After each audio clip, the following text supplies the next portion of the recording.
अष्टानिक महापर्व चल रहा है। धर्म की आराधना में सभी संलग्न हैं। वैसे तो धर्म की आराधना धर्मात्मा के द्वारा निरंतर होती है, फिर भी प्रसंग विशेष को पाकर के धर्म की आराधना में और उत्साह आ जाता है। जैसे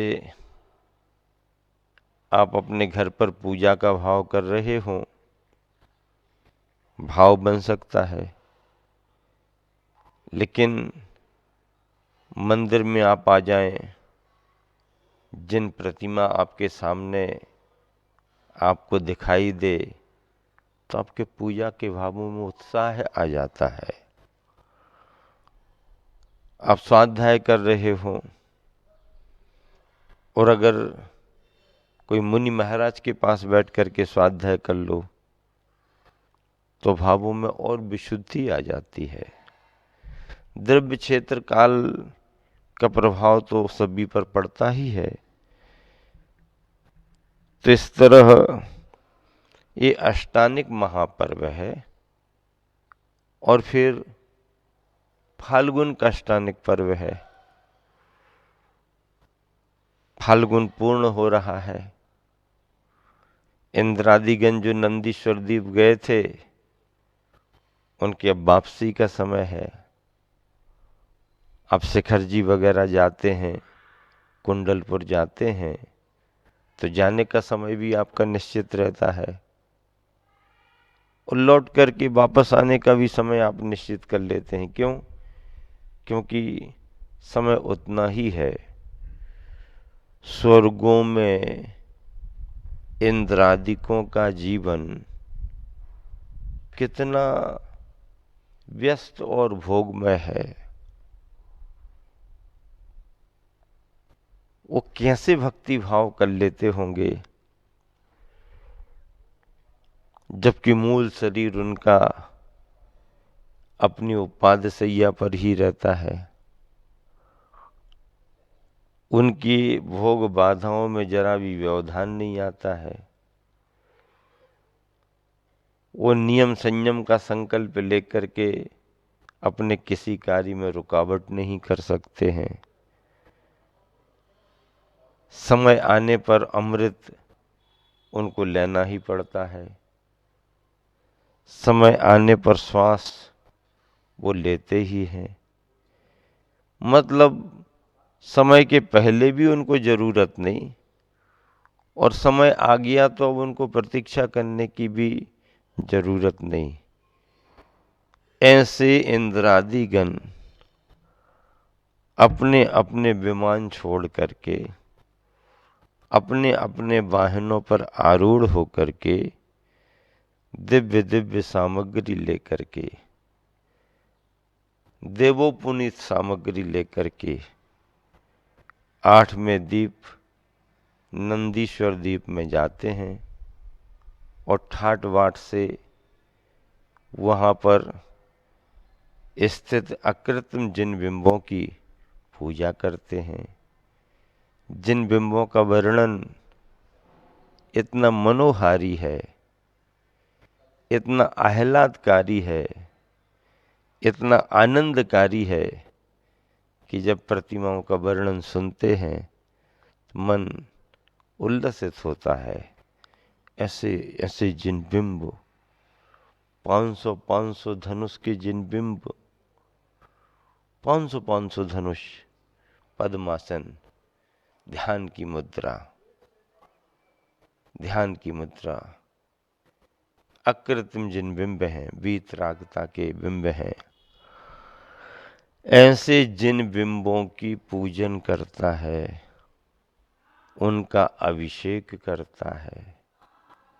कितनी बड़ी बात है, बहुत बड़ी बात है। अभिषेक अभिषेक ही है। अभिषिक्त,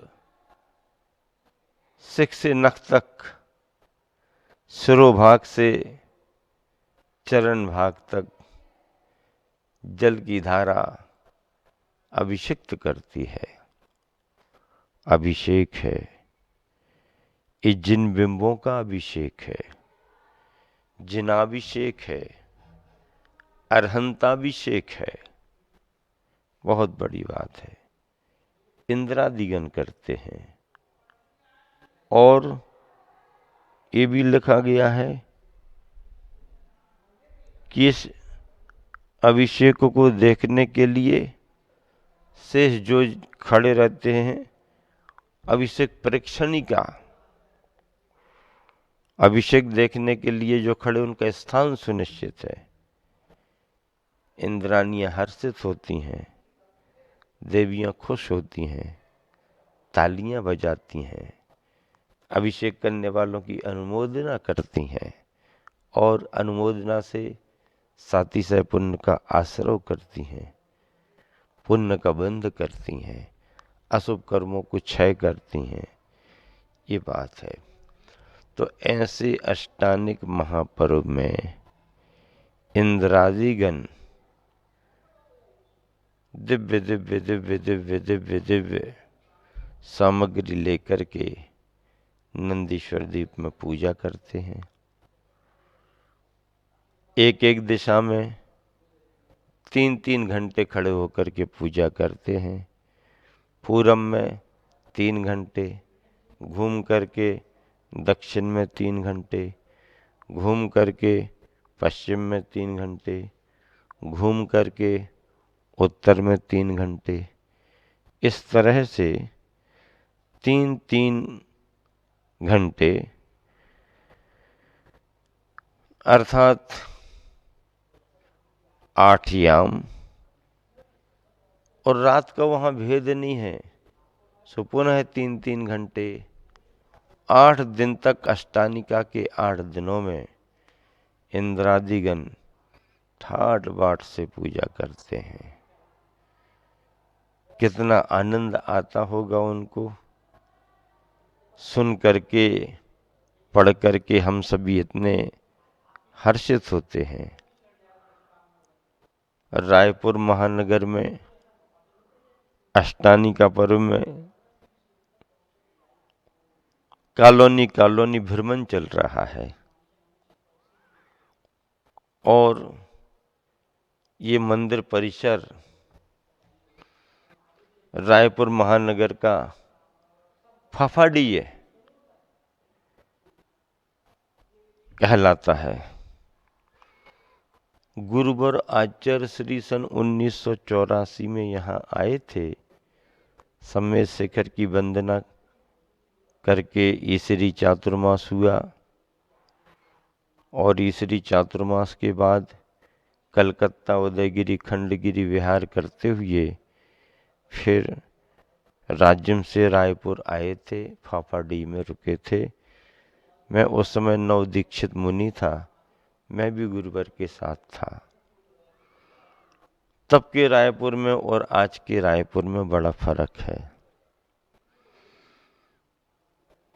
धर्म प्रभावना बड़ी है, श्रावक में दान पूजा बड़े हैं, संघों के आवागमन बड़े हैं, स्वाध्याय संयम के क्षेत्र में भी आप आगे बढ़े हो। तो इस तरह से पर्व त्योहारों को पाकर के मन विशुद्ध होता है।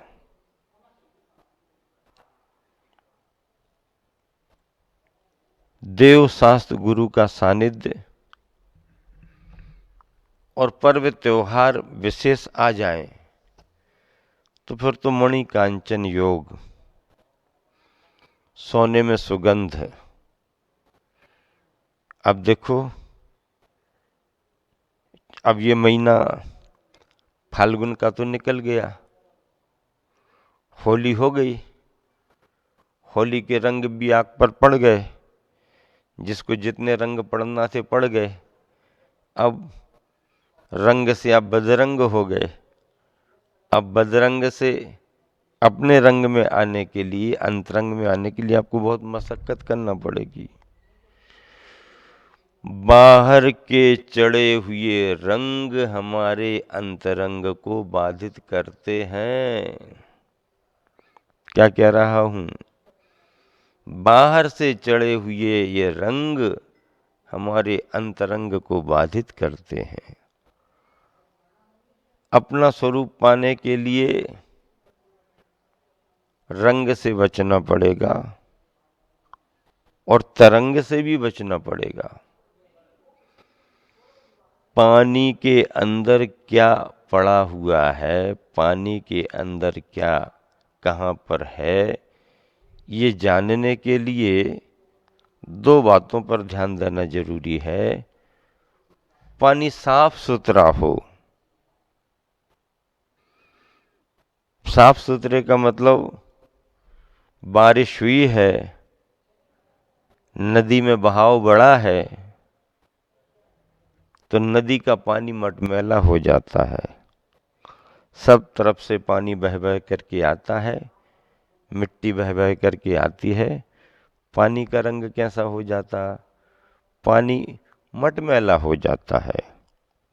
हाँ, बरसात के दिनों में, बारिश के दिनों में बहती हुई नदी ऐसे मान करके चलो जैसे ठंडी चाय बह रही हो। प्रकृति से ठंडी हो और कलर चाय का हो, ठंडी चाय बह रही हो, बहता है पानी। अब उस कलर्ड पानी में आपको ये नहीं दिखेगा कि अंदर क्या पड़ा हुआ है। हाँ, और जब बारिश बंद हो जाती है, थोड़ा समय निकल जाता है, आश्विन आ जाता है, कार्तिक का महीना आ जाता है, तो सावन भादो निकल जाने से, एक आध महीना और निकल जाने से, बारिश बंद हो जाने से नदी का पानी साफ होने लगता है। फिर जब पानी साफ हो जाता है तो उजले उजले पानी में अंदर क्या पड़ा हुआ है सब दिखाई देने लगता है।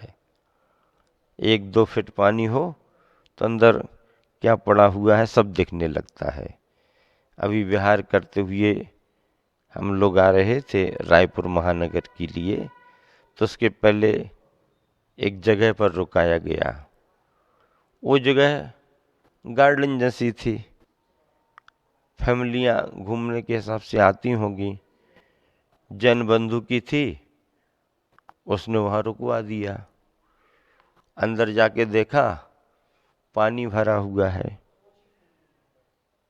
स्विमिंग बनाया है उसने, बच्चों का स्विमिंग, ज्यादा गहरा नहीं, थोड़ा गहरा, 1 फीट 2 फीट, आराम से बड़े भी छोटे भी कोई भी। पानी स्वच्छ था। बैठ करके प्रतिक्रमण किया, आचार्य भक्ति की, नजर से देखा तो पानी इतना साफ था कि उसके अंदर के सारे टाइल्स दिख रहे थे। अंदर अंदर टाइल्स लगाए हैं, वो सब दिख रहे थे ऊपर से। मतलब पानी साफ हो तो अंदर का सब भाग दिखता है। तो अंदर का देखने के लिए पानी का साफ होना जरूरी है, यानी पानी रंग रहित होना चाहिए, एक बात। और दूसरी बात क्या? रंग रहित तो हो ही, लेकिन हवा से भी प्रेरित ना हो, अर्थात पानी लहरा रहा ना हो, तरंग पानी में ना उठ रही हो। अगर पानी में तरंग उठती है, पानी हिलता है, लहराता है, तो साफ होने पर भी पानी के अंदर क्या पड़ा है हम नहीं देख पाते हैं। इसलिए पानी को रंग और तरंग रहस्य होना चाहिए, तभी पानी के अंदर क्या है अंतरंग में हम देख सकते हैं। ठीक ऐसे ही रंग के रूप में हमारा मोह भाव नहीं होना चाहिए और तरंग के रूप में योग भाव नहीं होना चाहिए। मोह और योग के अभाव में ही हम अंतरंग आत्म तत्व का दर्शन कर सकते हैं। इसीलिए आचार्यों ने जो सिद्धांत दिया है वो सिद्धांत ये है कि मोह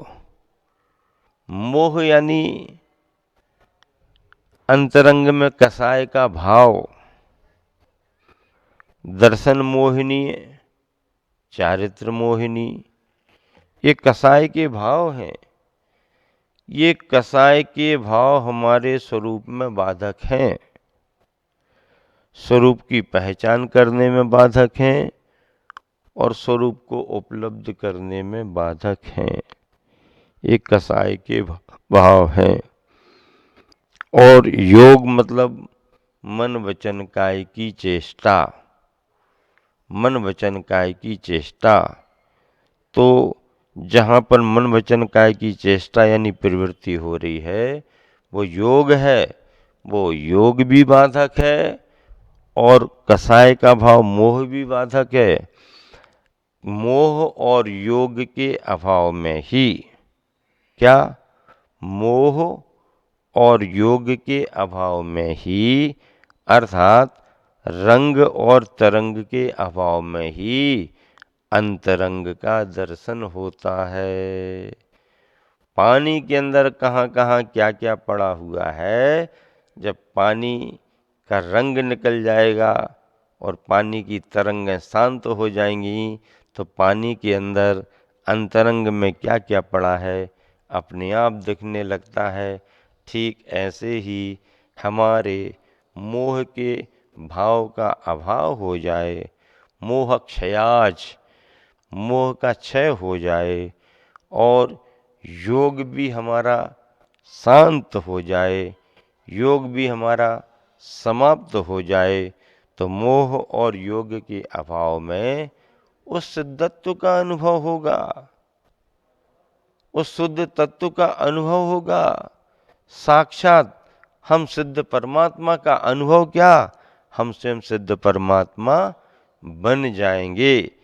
ऐसे शुद्ध तत्व के अनुभव के लिए रंग और तरंग, होली के ये रंग तुम्हें बदरंग कर रहे हैं, इन रंगों से बचो, योग की तरंगों से बचो, अपने अंतरंग का आनंद लो।